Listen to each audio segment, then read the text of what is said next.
Hello, my name is Derek Schultz, and this is a commentary for my film Cellular Reconstruction. This film's only 2 minutes long, so I think I'm going to have to loop it a couple times because I have a fair amount to say about this. But you can check it out on YouTube, on Vimeo, on my website. So Cellular Reconstruction started as a project as a part of a class from Mano Nowaware. Shout out Mano. If you're unfamiliar, it's like a really great experimental film lab in Brooklyn, New York. They teach all sorts of classes. I was taking a class on direct animation, which means direct manipulation of film, painting, scratching, drawing. And we were trying to make a project sort of for the end of the screening. I think it's like a 5 or 6 week class. And I was online on eBay kind of looking for like different piece of film to buy. Part of this is using found footage, that sort of thing. I ended up buying this film, which is a educational film from Disney about the life of plants. There's a lot. It's like maybe 10 or 12 minutes long. You can find it online. But there were a lot of these beautiful sections that were just plants growing, plant sort of, time lapse sort of scenes. One of the interesting challenges with the film, this particular piece of film, was that it was color degraded. For anyone unfamiliar, I think most American print films of, probably from like the 60s on, had issues where the cyan layer would degrade. So over time, the cyan layer that was printed on the print stock would degrade, leaving just the magenta and the yellow, which leads to a very reddening of the prints. Pretty much almost any print you buy today, unless it's been either restruck or unless it's been like preserved really, really well, of American films will generally have this degradation. I was really interested in this concept as I also thought about my own digital work. I do a lot with printing things, and I was trying to think about how I could add the magenta layer back onto the film. Sorry, not the magenta layer, the cyan layer back onto the film. And I was thinking, well, printers also print CMYK. Is there a way for me to laser jet print cyan back onto the film as a way to either quote unquote restore the color or just more conceptually like reconstructing the image itself? It just so happened that this film is online.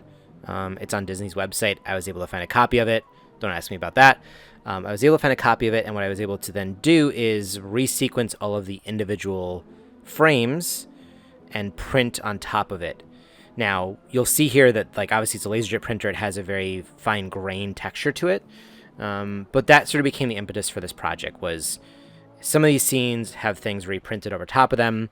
Some of these things have, so you can see here, like this is a great example of sort of the cyan layer and how it has a texture to it. And you can see it kind of maps one-to-one, but it doesn't really. And also because it's kind of opaque cyan, it doesn't fully reveal the color again. So it just became a number of sequences where it was about sort of removing parts of the film, adding parts of the film back on. The later parts of this film are heavily bleached, or are they boiled? I don't remember at this point. It's been a couple years. Boiled, different techniques, a lot of these like sort of trick direct animation things of creating a band, and that generates left to right movement. Lots of scratching in the film, again, to sort of kind of highlight textures, remove certain elements, create a certain feel to the film.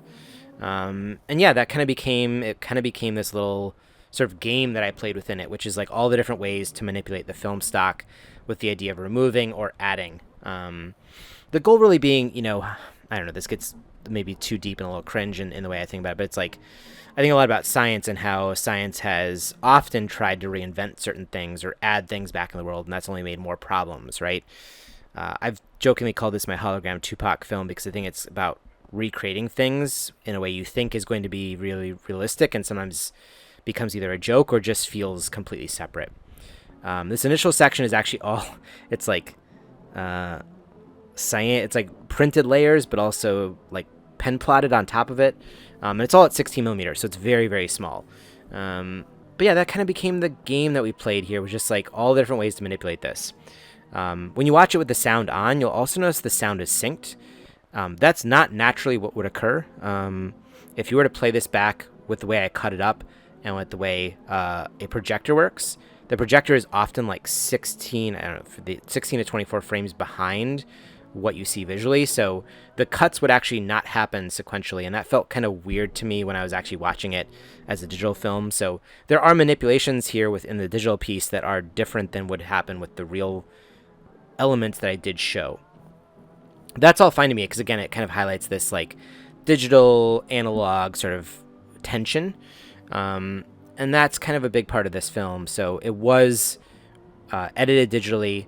The audio was cut back to it digitally, and I did strike a new print of it. So you can actually now, if you were to rent this through me, I haven't yet distributed it anywhere else, but if you were to rent it through me and ask for the 16mm version, there's a 16mm version of it. It looks just like this, and the sound is synced in the correct way. I think all the original elements, I probably have them, but to play this back through a projector would be nasty. There's so many cuts and edits in this. But yeah, it's kind of become a film that I find like analog people really like to show at festivals, which I'm really excited about. It's showing at Analogica next month in Italy. So it's been cool to kind of see people's reaction to this film, and it did lead to this class I now teach at Mono that is laserjet printing.